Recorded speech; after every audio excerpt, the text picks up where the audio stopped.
Yeah, it was good. So, today was absolutely fantastic day. I went with my son and little child friend of his to the video game museum, which was just an absolute blast. Quite honestly, the kids enjoyed it. I enjoyed it, and you really, not only do you get to play every single console again, like the NES, the Sega, the Dreamcast, the PlayStation One, and N64, all those different consoles are there to try it out for them. They absolutely loved it. Literally every one of them. Didn't really matter which one. They just pick it up and they just play around. It was just awesome. Also had like a little bit of a cinema style where you could use. I think it was PlayStation 4, where you could play multiverses. The Smash Brothers made up thing of DC and Warner Brothers, whatever that was.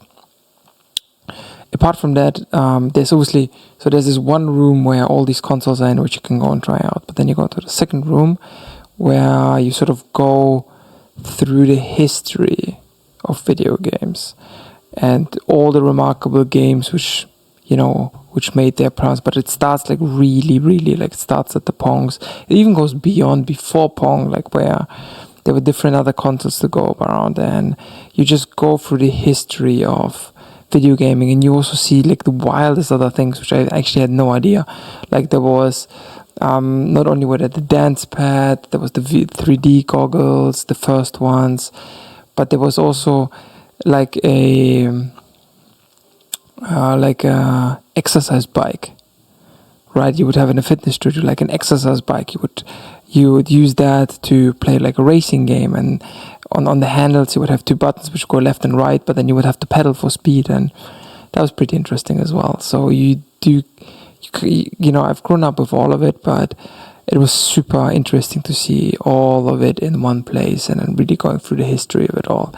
And then as the third couple of rooms, there was third and the fourth room. In the fourth room there was a bunch of arcades, so you could play all the different arcade games, also like through history. So some of the much old schooler ones, and then some which were much newer.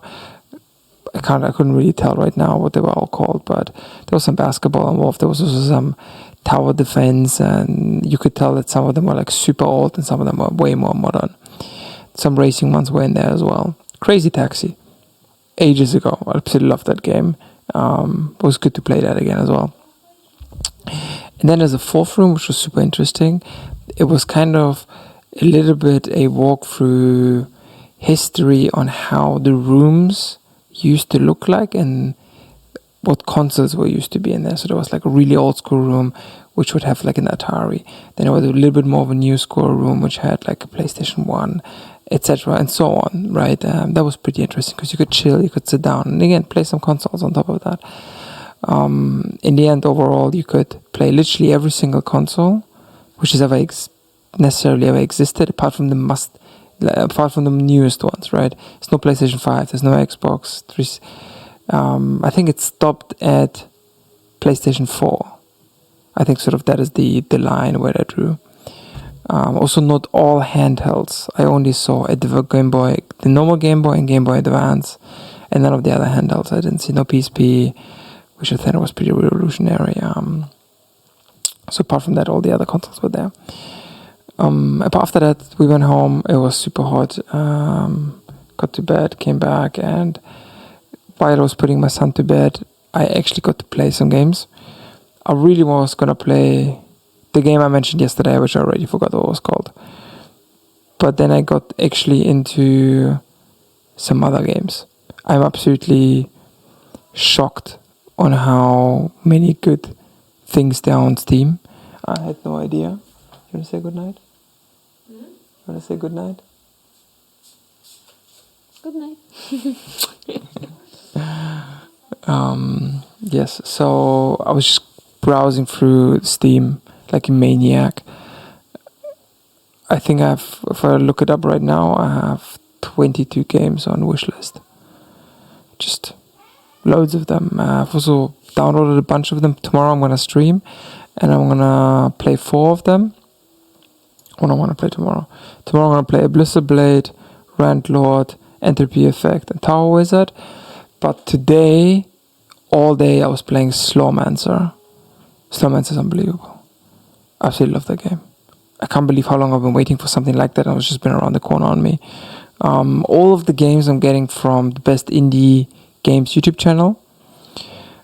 Just look up whatever he has, and then he brings out a bunch of games every couple of days. So I'm just going through whatever he says, because I feel like there's lots of information, there's also none. It's really weird. No, maybe that's not the correct way to say it.